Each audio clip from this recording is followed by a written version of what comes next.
Be vegan to avoid disasters and lighten the body and mind. No one is innocent. I'm not condemning anyone at all. It's all a process of learning lessons. Learning is very painful. Once you're awakened, however, you see things in a different light, and you know it's all lessons.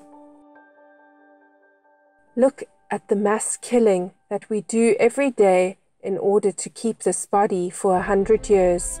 How many lives have to be sacrificed? All the fish people, all the shrimp people, all the chicken people, all the pig people, all the buffalo people? Do you think all this energy will be dissolved without war, without suffering, without physical ailments? Everything we do is recorded in the air. Nothing is lost. It's only diluted with a different energy. It's only equalized by different actions, not lost. For example, if air has already become ice after being water, and if you want it to disappear, you have to put sun rays, a lamp, light or heat on it in order to get it back into the form of air again. So if we've been killing, conducting mass massacres all the time, all these animal people are suffering, and they also have consciousness, thoughts and hateful energy. All this hatred and fear condenses itself into a powerful energy and hangs around in the air. Too much of that will result in mass suffering. We have to pay for everything we use in this physical universe. Therefore, all the masters emphasize following a vegan diet which has the least cost to the various forms of existence.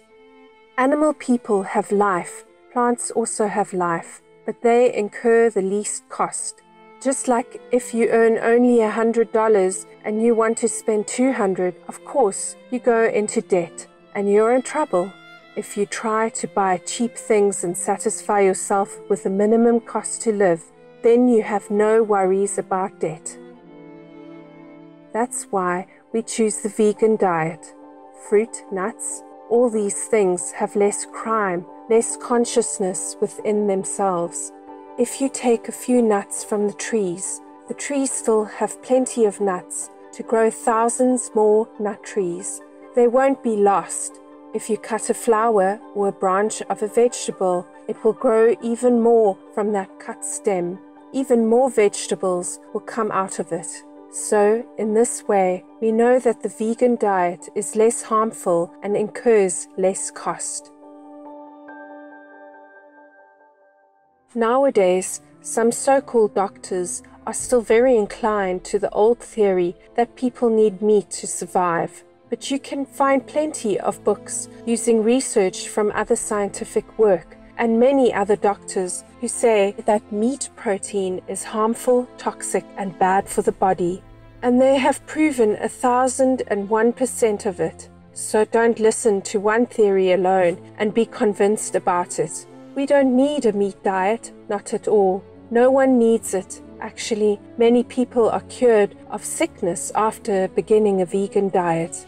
Is that courageous enough instead of listening to the other theory?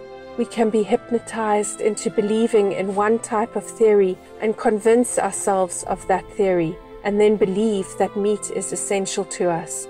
But it's not true. As we all know, most sickness comes from eating meat. Because of the antibiotics fed to animal people, because of the anxiety that produces toxins in animal people's meat. Because we eat all these antibiotics, our body loses its self-resistance to disease. Our body normally can fight disease, but because we're fed so much antibiotic-filled meat, our body becomes weakened and the resistance system goes out of order. Therefore, any kind of disease affects us and ends our lives. It's a pity.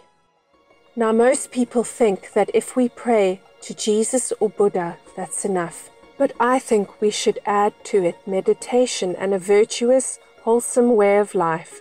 Then we speed up our wisdom and liberation. For example, if we practice together in our method, which we call the Kuan Yin method, just listen to the instructions of God within, see the wisdom of God with a heavenly eye, and keep a vegan diet, and a virtuous way of life, then we fear no sickness.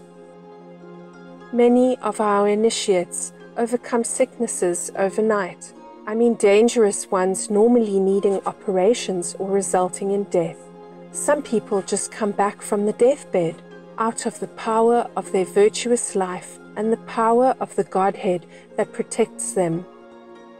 If we open this power within through a correct technique, then that power, which we call the Buddha nature, or Buddha within us, or God within us, will protect us 24 hours a day and will protect us even after we leave this body.